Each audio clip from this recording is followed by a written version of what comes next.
want to, like, tell me that I should graduate. Yeah! To me, they seem very, like, closed-minded. They want me to follow this path where it's like you graduate, you get a job, you get married, you get a house, you have kids.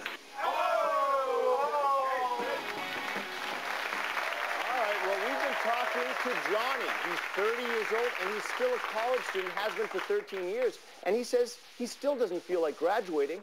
Now, welcome Johnny's parents, Shelley and John. All right.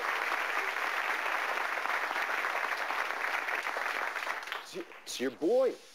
Yeah. 13 years in college. What do you think, Mom? I think he's great. He's fun. Are you worried about him, though? No. Because, no. Well, tell me why not, because even in saying I'm not worried about him. Because he's a very confident person, and he accomplishes whatever he wants. But presumably, if Johnny wanted to stay in school, he could be getting a PhD. Right. So, but you're pleased that he's focusing on undergraduate for 13 years? It seems almost impossible to believe. I'm pleased that he's doing what he wants to do, not what I want him to do. Okay, you're pleased that he's following his path. What about you, Dad? John, what do you think? Majors, minors, Dr. Keith, 300 credits, enough is enough. Enough is enough. Okay.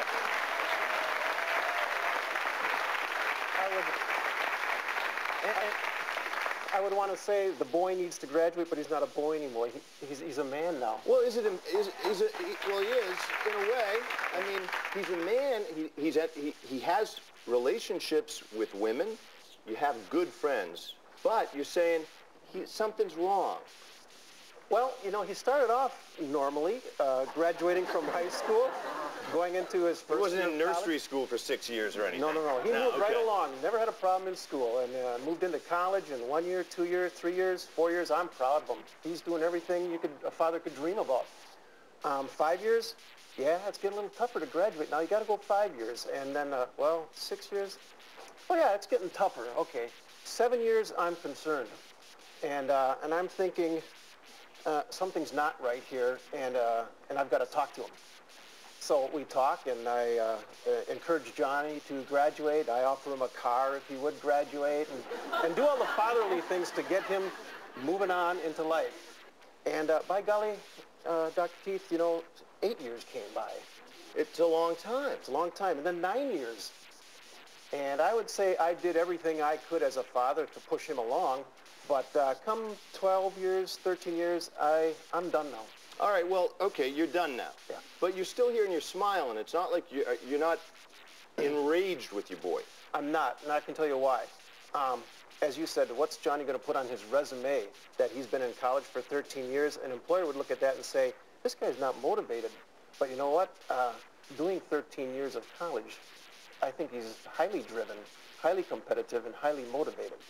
He's just got to take the next step. He's got to take the next step. But how many people here, because, you know, I like to get a fact check with you guys, how many of the parents here would be really leaning on him in, say, year 7?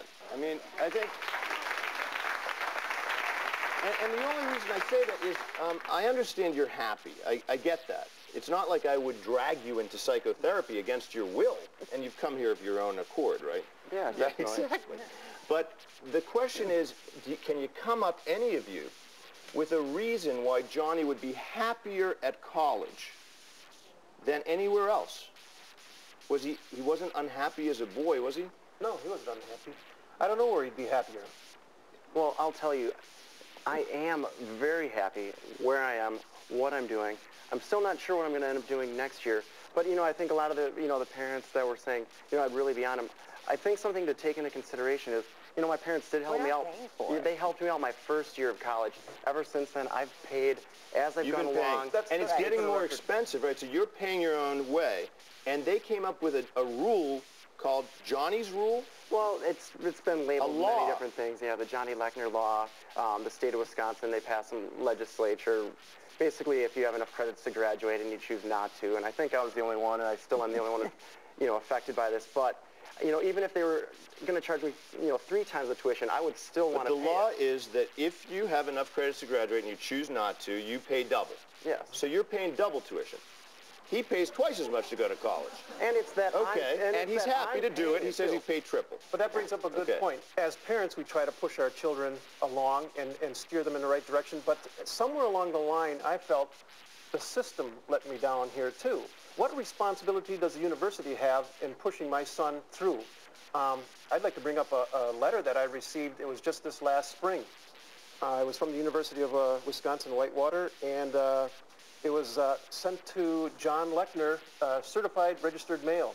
And it said something to the effect that you're not going to be allowed to enroll anymore. We're done. You're not. We can't do anything more for you. There's nothing to offer you anymore. It was addressed to him, but it said John, so I opened it and looked at it. But my question is, well, if they said you're not going to be allowed to come back into the school at Whitewater, yeah. How did it happen? How's he back? Well, it also again? says he's not demonstrating academic potential for success. Do you agree with that? They don't see you on the road to success.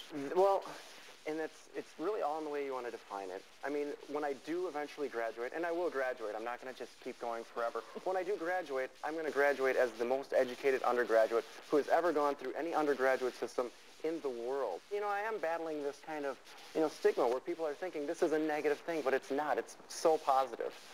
Yeah, well, maybe, except if you were my friend, brother, or son, I'm not old enough to be your dad, I'd say, well, maybe. But the bottom line is, it still puts you outside certain other joys that I know are in life, like the joy of achievement, the joy of making a commitment to a woman, for instance. And when we come back, we're going to meet Johnny's ex-girlfriend, and she says not only can he not commit to graduating, he can't commit to one woman. He ended their relationship, even though, well, she still loves him. Stay with us.